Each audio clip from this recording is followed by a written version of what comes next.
जय जगन्नाथ जय ओडिशा। आज आम पूरी बड़दाण्ड उपस्थित अच्छु आपण मानकर सामने आम अच्छु।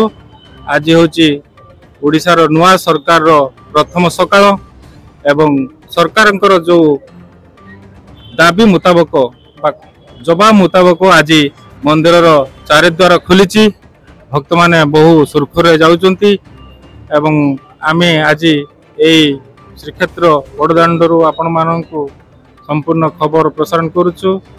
आज श्रीमंदिर खोलिला आपण केते खुशी अछंती? अरे श्रीमंदिर खोलिला खुशी अछि किंतु प्रकल्प बुलिला परे जो मोर भावना हला मते बहुत कष्ट लागुछि। एठी जो हमर संस्कृति परंपरा को आधार करिका जो लोक माने जोड़ी होतले जो मठ मंदिर थला तांको ठारो हम आदर्श पाउथलो से आदर्श नाही। एबे बसिबो सेठी जाइकरा से पिंडी करा हिची बसिबो से फुलर बासना रे समय से बसिबो आनंद पाइबो। एटा हमर संस्कृति थला।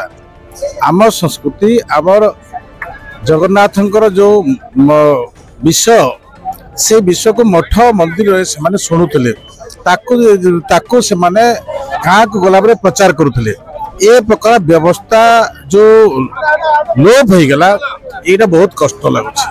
धन्यवाद। आज्ञा नुआ सकाळ रे श्रीमंदिर रे आपण केते खुशी अछंती? बहुत विशेष भाव में खुशी एथि पई सरकार शपथ नबार 24 घंटा न पुरुणु चारि द्वार खोला मुक्त अवस्था सृष्टि है जगन्नाथ मंदिर रे।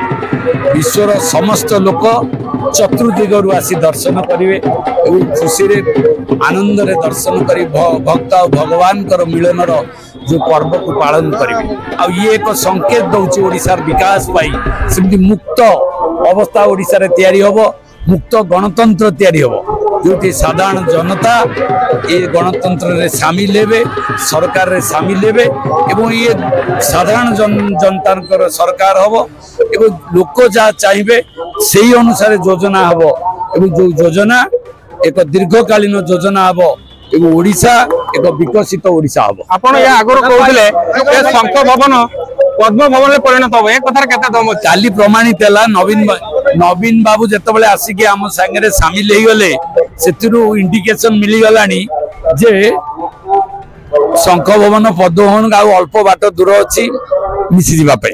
Thank you.